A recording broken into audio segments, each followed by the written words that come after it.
بسم الله الرحمن الرحيم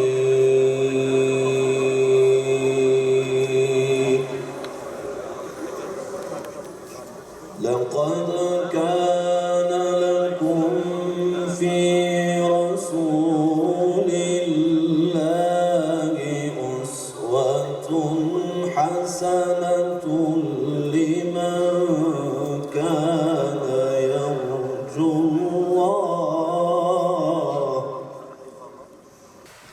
قالوا هذا ما وعدنا الله ورسوله وصدق الله ورسوله من المؤمنين رجال صدقوا ما عاهدوا الله عليه.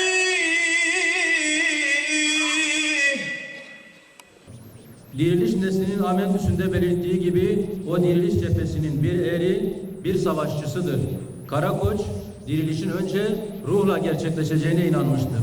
Üstad, kendini Allah kentinin diriliş işçisi olarak ifade etmiştir. Allah'a inanmayı en büyük özgürlük olarak kabul etmiştir. Üstad Karakoç, dirilişi intik cennet arayışında benimsemiştir. Mona Rosa'dan bahsederken ilahi aşka yönelmiştir. Bütün şiirlerinde aradığı Mevla'dır. O kaderin üstünde bir kadere vurgu yapmış, vardan öte bir varı hayatının merkezine almıştır. O dünyanın bir sürgün yeri olduğuna inanmış, Yaradan'a olan özlemini uzatma dünya sürgünümü dizeleriyle dile getirmiştir. Değerli misafirler, edebiyatın, şiirin ve dirilişin üstadını hangi kelimelerle ifade etsek kanaatime göre azdır. Zaten 2 gün boyunca salonumuzda çok değerli uzmanlar bu konuda çok önemli şeyler söyleyeceklerdir. Bu nedenle ben sempozyum sürecimizin hazırlık sürecinden biraz bahsetmek istiyorum. Değerli misafirler, kurumlarımızın Üstad Sezai Karakoç adına bir sempozyum düzenleme fikri ve bunun Diyarbakır'da yapılması, arkasından görevin bize tevdi edilmesi Aralık ayına denk geliyordu. O andan itibaren gerekli çalışmalar yapıldı. Bir düzenleme kurulu kuruldu ve arkasından da ilana çıkıldı. Değerli misafirler, 45 gün gibi çok kısa bir sürede Üstad'ın sempozyumuna çok yoğun bir teveccüh vardı. 200'e yakın bildiri gönderildi. Bunlardan 150 tanesi kabul edildi. 50 farklı şehirden 60 ayrı kurumdan, üniversite ve başka kurumlardan olmak üzere bildiri gönderildi. Azerbaycan'dan, Özbekistan'dan, Mısır'dan, Ürdün'den yine bildirilerimiz geldi. Bu çerçevede yaklaşık 200 bildiri az önce de belirttiğim gibi gelmiş oldu. 2 gün boyunca 7 ayrı salonda 40 oturumla bu bildiriler sizlere sunulacaktır. Hatıraları ve şiirleri sosyal programlarına dile getirilecek, Ergani Makam Dağı ziyaret edilecektir. Sayın Genel Başkan Vekilim, Sayın Milletvekilim, Milletvekillerim, Sayın Valim, Sayın Cumhurbaşkanı Baş Danışmanlarım, Diyarbakır'ımız güzel şehrimizin değerli idarecileri, sivil toplum örgütleri, siyasi parti temsilcileri, hanımefendiler, beyefendiler ve bu salonun en güzellikli olan sevgili gençler, Diyarbakır hemşerimiz Üstad Mütefekkir Sezai Karakoç'un anma, yad etme toplantımıza hepiniz hoş geldiniz, şerefler verdiniz. Sayın Başkanım, Sayın Valim, Sayın Bakanım, Sayın Milletvekillerimiz, muhterem rektör hocalarım, Sayın Protokol, sempozyumumuza katkı sunmak üzere yurdumuzun dört bir tarafından salonumuzu teşrif eden muhterem katılımcılar, saygıdeğer Diyarbakırlılar, teşkilatımızın güzide mensupları ve diriliş neslinin müjdecisi sevgili gençler. Hepinizi saygıyla, sevgiyle selamlıyor. Yapacağımız Uluslararası Sezai Karakoç Sempozyumu'nun hayırlara vesile olmasını Cenab-ı Allah'tan niyaz ediyorum. Bilindiği üzere Diyarbakır,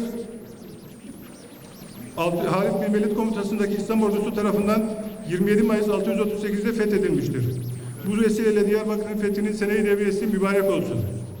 İnşallah bu sempozyum gönüllerin fethine de kapıları açar ve gönül kapıları birbirine sonuna kadar açılır.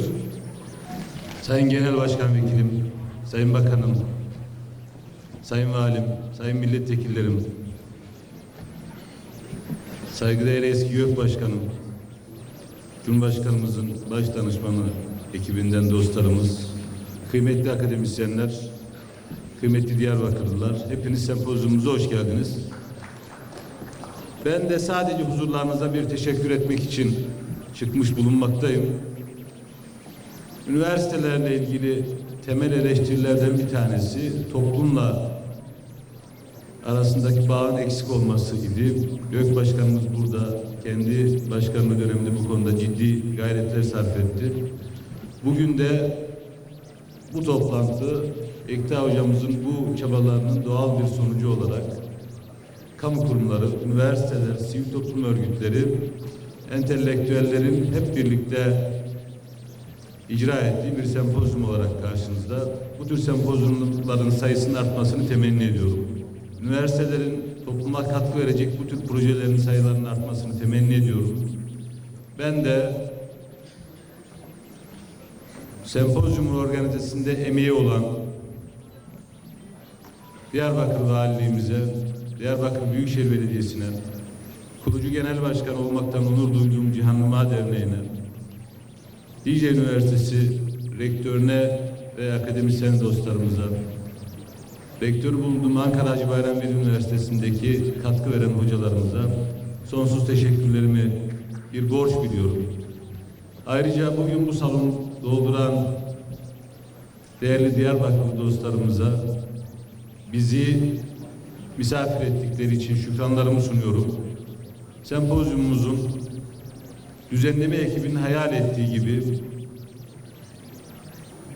organize eden paydaş kurumların arzuladığı gibi başarılı, hayırlı bir şekilde sonuçlanmasını temenni ediyorum. Hepinize saygılar sunuyorum.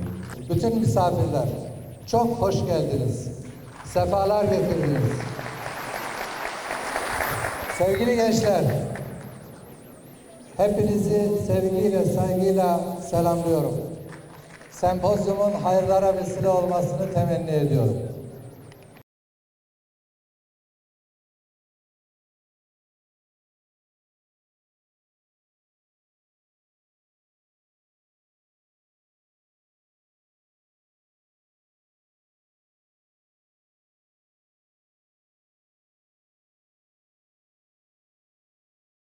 Değerli kardeşlerim, değerli dava arkadaşlarım, Sezai Karakoç üzerinde konuşmak oldukça zor. Burada 2 gün boyunca konuşulacak ama ne kadar konuşulursa konuşulsun, Sezai Karakoç'la ilgili konuşulanların eksik kalacağında şüphe yoktur. Bu, onun hem abidevi bir şahsiyet olmasından, hem hangi alanda ne iş yaptıysa, yaptığını en iyi şekilde yapmış olmasından kaynaklanıyor. Hem de çok yönlü bir şahsiyet olmasından kaynaklanıyor. Hiç şüphesiz Türkiye'nin yakın döneminin en büyük şairlerinden birisidir. Hiç şüphesiz Türkiye'nin son 2 asırlık fikri mücadelesinin en önemli kilometre taşlarından birisidir. Hiç şüphesiz Türkiye'nin İslam dünyasına ve insanlığa karşı söyleyeceği siyasi sözler konusunda bu dönemden yaşadığımız devirden sonraki devirlere kalan en önemli şahsiyetlerden birisidir. Ama herhalde Sezai Karakoç'u ifade etmek ne olduğunu, kim olduğunu bir cümleyle ifade etmek gerekirse kendi tabiriyle söylememiz herhalde en doğrusudur. Sezai Karakoç, Diriliş Cephesi'nin amansız, yılmaz bir savaşçısı, diriliş davasının önemli bir işçisidir. Sezai Karakoç'un yaşam öyküsüyle ilgili konular konuşuldu, onları ifade etmeyeceğim. Niyedir insanların birçoğu Sezai Karakoç'u Kahramanmaraşlı bilir. Herhalde 7 güzel adama izafeten öyle bilinir. Ama Erganili, Diyarbakırlı, lise tahsilini de Gaziantep'te tamamlamış olan ama Sezai Karakoç nerelidir derseniz, Sezai Karakoç bütün büyük medeniyetimizin sesinin ulaştığı geniş coğrafyamızdandır. Sezai Karakoç İslam vatanının bir ferdidir. Sezai Karakoç İslam ümmetinin abidevi şahsiyetidir. Bu anlamda Türkiye'de verilen özellikle son 2 asırlık büyük fikri siyasi mücadelenin önemli izleklerinden birisi, büyük sütunlarından birisidir. Rahmetli Mehmet Akif'in Asım'ın nesli, o dönem içerisindeki yıkılmış, çözülmüş, dağılmış imparatorluğun üzerinde umutla yeşeren bir geleceği ifade ediyordu. Çok parti devrinin zulmünden bunalmış milletimiz için Necip Fazıl'ın söylemiş olduğu, Necip Fazıl'ın gençliği, Necip Fazıl'ın nesli bu anlamda Asım'ın neslinin yanına gelen, onun yanında duran ikinci nesildi. Sezai Karakoç da onun yanında diriliş neslini söyleyerek 2 asırdır devam eden medeniyetimizi kendi köklerinden yeniden ayağa kaldırma mücadelesinin önemli şahsiyetlerinden birisi olmuştur. Sezai Karakoç'un en önemli bize kazandırdığı kavramlardan birisi de medeniyet kavramıdır.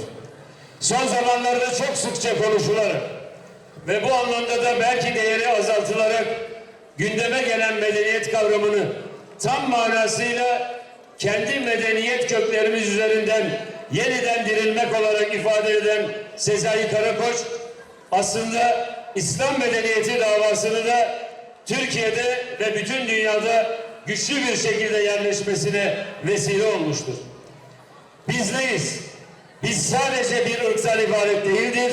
Biz bir medeniyetin milletiyiz ve bu milletin adı da İslam milletidir diyerek, İslam medeniyetidir diyerek birliği, beraberliği, kardeşliği ifade etmiştir. Bu sözün burada Diyarbakır'da Dicle Üniversitesi salonunda bir kere daha tekrarlanmasının çok anlamlı olduğunu düşünüyorum. Biz neyiz? Biz sadece bir ırktan ibaret değiliz. Biz sadece bir ırktan ibaret değiliz. Bir büyük medeniyetiz ve o büyük medeniyetin adı da İslam medeniyetidir. Hepimiz o medeniyetin bir parçasıyız. Özellikle bir tesbihin taneleri gibi imamesinin alınıp tanelerinin darmadağınık edildiği son 2,5 asırlık serüveni şöyle göz önünde bulundurursak üstadın bu tespitinin ne kadar önemli olduğu çok daha iyi anlaşılacaktır.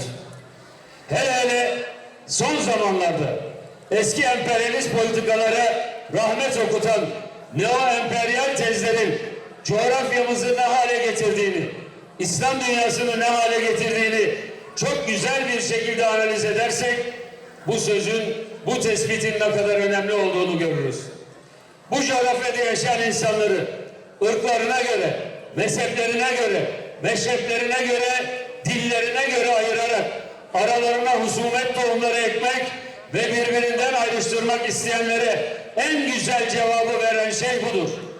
Biz sadece bir ırktan ibaret değil, biz bir milletiz, biz bir medeniyetin çocuklarıyız. Hepimiz İslam medeniyetinin evlatları, İslam medeniyetinin bir parçasıyız. Az evvel de ifade edildi, Sezai Karakoç kendisini bazen Doğu'nun çocuğu, bazen Güney'in evladı olarak tanımlıyor.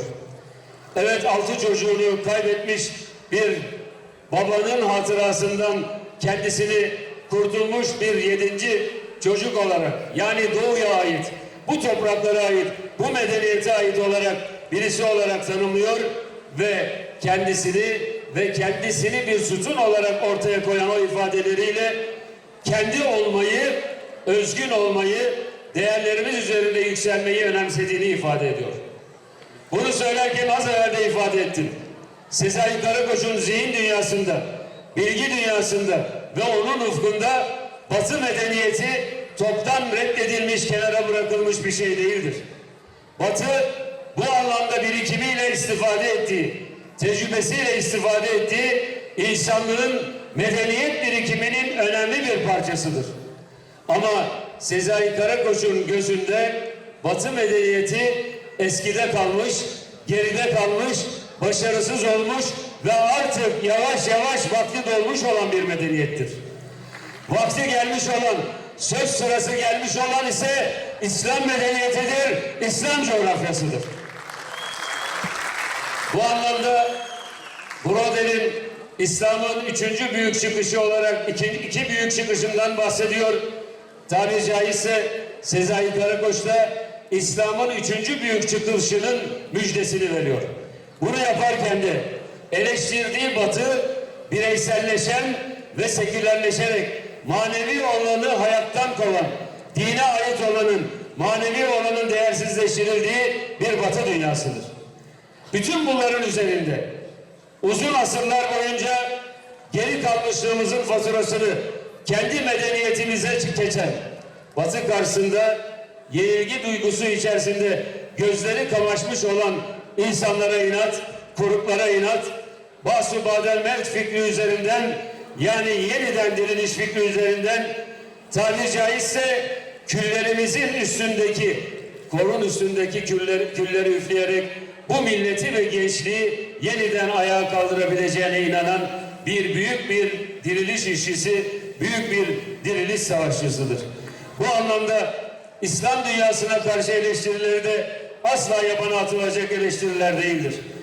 Bu çerçevede dağılıp parçalanmış, Batı karşısında gözleri kamaşmış, yenilgi psikolojisi içerisinde hareket eden İslam dünyasının artık bu pasif halini bir tarafa bırakarak aktif bir şekilde bir araya gelmesi ve güçlü bir şekilde kendisini ifade etmesi gerektiğini de söyler. İslam Birliği, İslam Paktı ve İslam Ortak Pazarı gibi fikirleri tam da bu noktadan ortaya koymuş olduğu önemli fikirlerden birisidir. Değerli kardeşlerim, bu çerçevede birlik beraberlik fikrinin sahibi olan Üstad Sezai Karakoç'un en önemli bir şekilde karşısında çıktığı hususlardan birisi de hiç şüphesiz ırkçılıktır. Irkçılık onun tabiriyle ne kadar gelişirse gelişsin, ne kadar modernleşirse modernleşsin, insanoğlunun bir türlü içine düşmekten kurtulamadığı bir hastalıktır. Bu çerçevede ırkçılığı insanlık için bir hastalık olarak görmenin, ırkçılığı özellikle İslam medeniyetinin mensuplarını bölen, parçalayan bir virüs olarak görmenin fevkalade doğru olduğu kanaatindedir. O şunu söyler. O halde İslam medeniyetinin varlığını hisseden bütün insanlar, durumu ne olursa olsun, ne kadar iktisadi zorluklar, siyasi zorluklar içerisinde olsun, aynı çatının altında olduklarını asla unutmamaları gerekir ve bu çatıda İslam'dır, İslam medeniyetidir. Diyor ki içimizde Türkler vardır, Araplar vardır, Kürt vardır, Çerkez vardır, Çeçen vardır. Fakat bunların hepsini de bir araya gelmiş, kaynaşmış, dinleri ve kanları bir olmuş tek bir millettir ve bu milletin adı da İslam milletidir diyerek bu birliği, beraberliği altını kalın çizgilerle çizerek ifade ediyor. Yine aynı şekilde Üstad'ın önemli bir şekilde üzerinde durduğu konu ise özellikle eğitim ve bilhassa üniversite eğitimidir. İslam dünyasının içinde bulunduğu bu geri kalmışlık sarmalının başlıca nedenlerinden birisinin eğitim olduğunun fevkalade önemli bir şekilde farkındadır ve bu anlamda bunun ortadan kaldırılmasının da diriliş neslinin önemli vazifelerinden birisi olduğunu ifade etmektedir. Son söz olarak şunu söylüyorum. Esas soru şudur. Batı karşısında asırlar boyunca maruz kaldığımız suistimaller, sarılışlar içinde ya mağlup edilmişlikten, yenilgiye uğramaktan, kendimizden utanç duymaktan ve hatta kendi değerlerimizden uzaklaşmaktan ve bu hisler içerisinde boğulmaktan ya da Batıcı mukallitlerin yaptığı gibi büyülenerek Batı medeniyetinin ortaya koyduğu sonuçlar karşısında büyülenerek hareketsiz kalmak ve takipçi olmak, onları taklitçi olmaktan öteye başka bir yol var mıdır? Bugün de aynı soru geçerlidir. Evet, başka bir yol vardır ve o yol Üstad Sezai Karakoç'un şiirlerinde, hikayelerinde, yazılarında fikirlerinde, konferanslarında, hatta bir deneme olarak ortaya koyduğu siyasi parti faaliyetlerinde hep beraber ortaya koymaya çalıştığı bir çıkış yoludur. Yani diriliş neslinin kendi kültür ve medeniyet değerlerimiz üzerinden yeniden yükselmesi, yeniden yücelmesi ve yeniden dünyada İslam medeniyetinin 3. büyük koşusunu başlatmasıdır. Ben bu koşunun başlatılmasının İslam dünyasının fikri ve siyasi merkezi olan Türkiye'den olacağından adım kadar eminim. Gereğini yerine getirmek, şartlarını yerine getirmek ve Müslüman halklar arasında yakınlaşmayı sağlamak, bilimde, sanatta, sanayide, inovasyonda, felsefede, düşüncede, şiirde, edebiyatta ileriye gitmek, üniversitelerimizle, teknoloji merkezlerimizle takır takır çalışan, işleyen bir büyük medeniyet havzasına dönüşmek hepimizin ortak hedefidir. Bu amaçla her birimiz nerede olursak olalım bu mücadeleyi sürdüreceğiz ve sonunda hala diri duran 6 çocuğunu kaybetmiş olsa bile 7. çocuğu bu medeniyet kökleri üzerinde ayakta duran büyük bir millete sahip olduğumuzu asla unutmayacağız. Sürgünün buradan yükselmesini sağlayacağız. Hep beraber mücadele edeceğiz. Sezai Karakoç'un ve büyük bu düşünce fikrinin önünü açan öncülerin istikametinin kaybolmasına asla müsaade etmeyeceğiz. Bu alanı çoğaltacağız, büyüyeceğiz, büyüteceğiz. Hep birlikte bütün milletimiz olarak daha ileriye gideceğiz ve inşallah diriliş nesli hedef olarak konulan bütün hedefleri gerçekleştirecek. Diriliş neslinin öncülüğünde Türkiye ve Türk yüreğinin öncülüğünde hem İslam dünyası hem yakın coğrafyamız çok daha huzurlu, çok daha güçlü, çok daha büyük bir medeniyet havzası haline gelecektir.